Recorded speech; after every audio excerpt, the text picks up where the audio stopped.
My name's Derek. I'm here. I want to thank everybody for getting through the weather, and we finally got some sunshine, so that's pretty good. We're going to talk a little more about blockchain. Is everybody can handle a little more blockchain talk here, I assume? We're at the right spot for that, and I promise I'll work in some insurance as well, so it's equally as exciting, right? Yeah, and well, we're good for that. We can do that. What is Insurico? Insurico is a blockchain-enabled, decentralized, end-to-end insurance software platform. Where we're different is that we bring value and savings to every segment of the insurance transaction without automating or eliminating and exiting any of the existing players. So from retail broker all the way to reinsurance broker, we make sure that everybody stays in the chain. And by getting everybody on the exact same system, we're able to provide up to a 20 to 30% cost savings that is passed along to everyone in the chain, and we create trust and transparency at every level. That's a very key thing in insurance is trust. So much money is spent on trust in insurance, and that is something that blockchain provides, as we all know. So over the last 20 years, as we said, I've been automating insurance workflows for retailers, wholesalers, risk retention groups. We've primarily been focused in the commercial insurance market. And in last year, we launched our blockchain initiative, where at the beginning of the year, we've launched one product, cyber liability, completely on blockchain. It gives visibility and transparency through all. Over the next couple weeks, we're going to be rolling out our other 80 products that are centralized around general liability, workman's comp, trucking as well, transportation. It looks like we've got a little, I guess everybody can see our years there. So we are going to be in June releasing our platform for developers to come on and build upon the microservices in which that we've created. And we're going to be getting into some peer-to-peer insurance. That's something that's very hot right now. And then the other thing that we're getting into that I'm personally excited about is we're building a reinsurance vehicle that is going to allow emerging risk. So when you look at these companies, and everyone here is learning about this right now, you're going to have automated decision processes within insurance. You're going to be changing the philosophy of how these businesses run. And what are going to be those emerging risks that are going to come out? You're going to execute a claim because you saw a storm. You're going to execute a claim because you have information from the government saying that this has happened, and so it's called parametric insurance. And so those claims will be executed, and where is that? Where's the liability going to be for that? And where is there going to be coverage that's going to be needed for those emerging markets? And so that's what we're going to be incubating this emerging risk that's going on in insurance, and we're going to be participating in that. So I'm personally really excited about that. Currently, we have over 4,000 retail agents. It's a little dated now, but we have 4,000 retail agents that access our system on usually a daily basis, and they have over 70,000 active policy holders. Currently, we have about 15,000 monthly quotes that are going through to provide insurance, and these quotes are from what we call Genesis agents. Now, these are forward-thinking insurance professionals that understand that blockchain, winter is coming, right? Blockchain is coming, and it's bringing sweeping change. And so they want to be the champions of this disruption and not the victims of that disruption. We also work with some of today's most well-funded insurtech companies. And those of you that, can I just, before I get in and let their cat out of the bag, is anybody here in insurance technology? Is anybody an InsTech, as we call it? One guy? Okay, great. Is anybody a broker? Does anybody sell insurance here? All right, one guy. All right. Has anybody bought insurance before? I think we can all kind of agree with that, right? So what's happening in insurance right now is money loves insurtech. Why is there so much investment? We see investment coming into the ICO market right now for disruption, right? And the same thing is being said for insurance. Insurance is a $1 trillion a year business. It has billions of customers. It has millions of qualified salespeople that are trained and ready to sell hundreds of thousands of different products. we've seen in Q3 was 50 separate funding transactions. So we have had record numbers, just like ICO, we've had record numbers of money flooding into InsurTech. And what are they doing? From where we see it, they're disrupting, and I'm gonna try and put this in quotation marks, right? They're disrupting, and what they're doing is they're automating the sales channel. They're automating how insurance is sold. They're saying that from application all the way down to the policy that they're gonna be able to deliver that information, and they've disrupted, but that's not disruption. We all know that that's not disruption. That's just making a really slick website and you're just automating some person out of a job. That's not disruptive. I mean, maybe it's disruptive to the guy that you're kicking out of a job, yes, but you're not truly disrupting the industry. So where is this disruption and where is this disruption gonna come from? Well, as we're all here, right? Because blockchain is supposed to be that disruptor. Blockchain is supposed to enter the market and disrupt. And we're seeing there's been a ton of them, industry-specific solutions or solutions that you're learning about today or yesterday in the classes on how to build blockchain to be able to apply to specific industries. And we're seeing that happen, and whenever that comes out, you've got a 20 to 30% frictionless savings. We've all heard it before, right? You eliminate the middleman, get him out of there, and now you have all this extra money that you can put in your pocket. Well, the problem in insurance is that we're doing it wrong. We're targeting the wrong middleman. You're targeting the middleman in the insurance transaction, and they traditionally make 5%. So you get your investors, you get your money, and you go automate these guys out of a job, and now you've got 5%. So you're gonna go a little bit further, you're gonna automate out the actual retail salesperson. Now you've given yourself another 10%. So now you're at 15, maybe your investors aren't so upset because you promised them 20, so you got 15, hey, that's good, right? The problem with that is that you have eliminated a very vital handshake that allows insurance to go on. You've eliminated the retail to wholesale handshake. The retailer in insurance is the advocate for us, all of us that buy. The wholesaler or the underwriter is the advocate for the actual program itself. So it'd be like going to court without having lawyers. You want to make sure that both sides are equally represented, so that way the business transaction that happens is one that's mutually beneficial for both. It's not all tech fault. I'm a tech guy, so I preach how tech is terrible. But it's not all their fault. We have in insurance a group of people who are professionals that make a lot of money, and they're standing there with their fist full of money on the street corner, and they know that their company runs on data. They know they need this data. They know that technology is going to help them make more money and solidify their place in the market, but they don't understand it. And so when you have a fistful of money and you're standing on a street corner and you know you need something, but you don't know anything about it, you're going to get mugged, essentially. And that's what's happened, is it's created this false opportunity signal that all this tech money is coming into insurance, and they are focusing on the fact that the insurance industry depends on this data, and they're holding them hostage. We affectionately call these folks data thugs.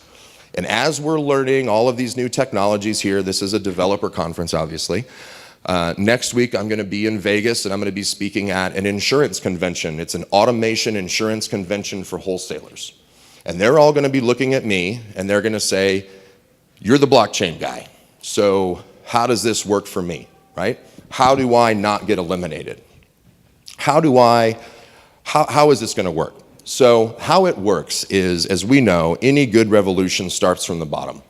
And in insurance, there is this parasitic industry that has been sitting on top of it. They take your data from your Google search and they sell it to the insurance companies, and they make a lot of money doing it. That inflates the cost of insurance and inflates all the prices that we pay, but doesn't actually go to anything in the insurance transaction. It's just a data fee. It's a data take from one side and hand to the next. Now, I have buddies that they own insurance companies, and they are trucking transportation. And for instance, they have a federal motor carrier data that comes down, all the inspections and all the trucks that go on. And they didn't know how to access this data because it was a 5 million row Excel spreadsheet, right? They had no idea how to deal with it. These are functional people. In this group, we could probably figure that out, drop it in Mongo, and we'd be ready to go, right? They don't know that. So now they are paying $200,000 a year just to have this data aggregated for them. We're seeing all of these new fundings, those 50 transactions, they're creating more and more systems for people who are salespeople to log into. That's the last thing a salesperson needs, is another system to log into. But this is the disruption that's being spoken to in my industry. In insurance, disruption is being sold as automating sales, which that isn't disruption at all. That isn't disruption. What's disruption? Disruption is power to the people. Disruption is not keeping the power, not building a solution from the top. The solution must be built from the bottom. In the same way that Satoshi said that we want to send value from us, and I don't want the bank involved, right? We've got to remove the asset that drives the industry and put that asset back into our hands. And that's not a very popular argument, as I'm sure you can imagine from my spot. But what blockchain has done for us and what we've been able to do is we've luckily got into it early, and we've been able to retool our entire platform to be based upon tokens, to be based upon this new philosophy, and to build something for the insured that allows them to stick their data in it. And once your data's in there, you will stop being bullied by these data thugs, let's say. You will stop paying that extra tax that's on top of insurance, that's this lead gen, right? And you'll start being able to earn rewards for that. So you would, I'm trying to be more functional than I am technical at this point. So you would basically save your data into a blockchain, and then you would share that out through smart contract. And once we're on one ecosystem, that data can then be utilized without being sent from one person to the next. And so there's this really great analogy that I have one client, and they get a lead in the door they pay $100 for, and that lead comes in from Google. Somebody does an AdWords search and needs general liability insurance. That comes in, and then that's blasted out to 100 different product managers, right? So they're emailing out all of this sensitive information that you put in through secure channels, and you did this. So that is something that we want to stop. Once we can get that back in our hands, once we can get that data not being sent everywhere, that is truly where the power is going to lie. Now, once we get all the data into one system, we create what we're calling InsurTech Singularity. So this is one system that everybody runs on. The carriers come to it. They bring the innovators from insurance product. They're able to use building blocks and put together what makes a successful insurance program. And then we're also allowing developers to come in and utilize our microservice platform to build documents, to use e-signature, to do these functional pieces that are required for the insurance transaction. We can release these innovations as a plugin, right? We call it our Insurance Program Foundry. So you can come in and you can develop your own technology, your own helper, and that can sit on top of our rail system. And as policies bind, you will be able to be paid your fee. So it allows, if you're going to create some really cool innovation that's going to help auto insurance, or you're going to create some really great innovation that's going to help maybe health insurance, how are you going to distribute that to State Farm? Or how are you going to distribute that to AIG? How are you going to get this innovation in their hands? They're going to need you to integrate with their systems, and we've done it. We've spent years trying to figure that out. And now you've taken your small little innovation and you've had to build a complete distribution platform around it, right? So we solve that. We solve that. We allow you to bring it in. You set GWP is what we call it in the industry, gross written premium. So that is your juice. Very much like Ether charges gas, you charge your juice. When a policy binds, you get paid. You don't have to chase the money. You don't have to do anything. So that brings us to this. We've got our alpha program through. We have 3 different products that are built from outside developers that are now releasing on our system, and we're looking for the next generation of insurance developers. We're looking for those people that understand blockchain is not just a technology. Blockchain is a philosophy. And in order for blockchain to truly work, you have to integrate that philosophy into your business. If you continue to build solutions that just drive power from top to bottom, that is not going to disrupt anything, and the technology that we're creating is not going to do all of the change in which that brought everybody to this conference. So the biggest thing that I want to stress is if you get into insurance and you are building a technology, make sure it brings value to the actual customer. Make sure it brings value to all of us, because if you do a technology that creates value for an insurtech company, we just had one guy. One guy got benefit from that. And that's not what this whole movement is about. This whole movement is about bringing power to all of us. And so I think that I implore you, just as you go through, as you work through your MVPs, as you do that, always question, what is really blockchain about this? Is this truly blockchain? Is this truly disruptive, or am I just saving data in another way that I can share it with everybody? So that being said, next week, like I said, I'm going to be at that convention, and one of the big things is they're going to be saying, what is the blockchain industry, what is the blockchain community doing, and how do they want to bring their technology to insurance? So I see a lot of familiar faces that I've already talked to out at the booth, but does anyone have any questions or any ideas about how blockchain would apply to insurance? Or does anybody have any ideas that they'd like to ask to see, you're thinking about a certain implementation? Is there anybody here?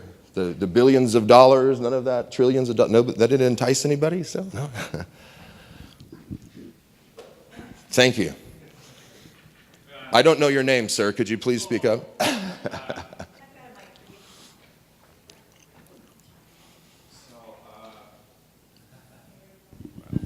So, in America, is no doubt you can disrupt the industry because it's a whole and big problem and there is no transparency. But what about global? Sure. How you guys will change the world and make it a better place? Please explain. Thank you. Thank you. So, what we have in insurance is we have processes, right? And you have many different components you have your pricing of insurance, you have your distribution of insurance, and as the American insurance market is one of the most matured markets in the world. We've gone through all the trial and errors. And so what we have is partners from emerging markets, Italy, the EU, Russia, Asia. They are coming and saying, we have insurance product, but we don't understand the process. We can't implement these building blocks. We can't just port this general liability product over to this other agent or over to this other carrier. You can't sell risk back and forth. So there's a lot of friction inside of that, not only just inside of our country, but when you go globally, there is a whole nother layer of friction that's out there. Our solution, by providing these building blocks, our solution allows people who are in emerging markets overseas, they can use the model of mature insurance practice and they can apply that to their emerging market and get that same, I don't want to say healthy environment, but you get that same stable insurance environment for the program.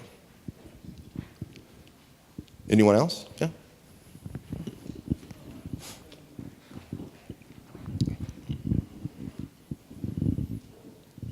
Thank you very much.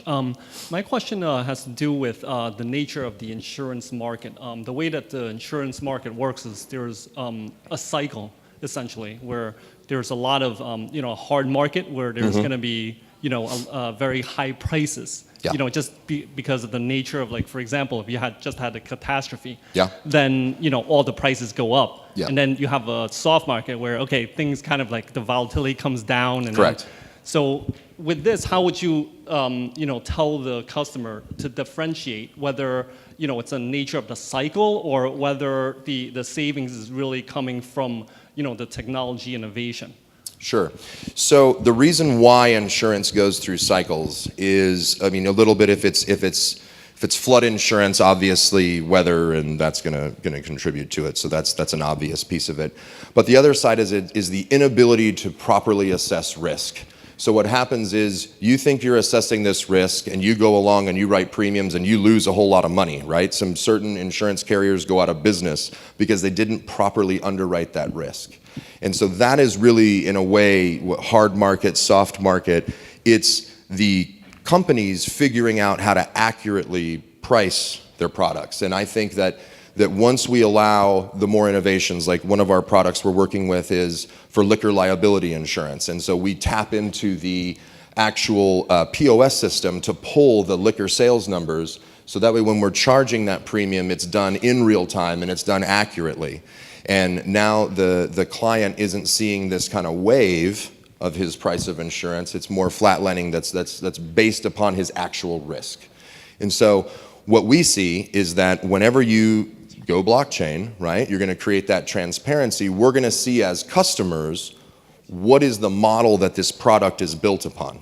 So the AI, all these great things are going to come in and augment the ability to simplify.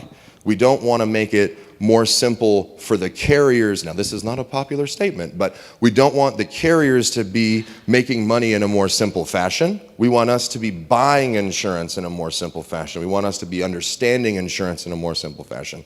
And technology is supposed to be helping us do that. Okay, one last question, if there is any. All right, well, let's Thank you very much. Thank you.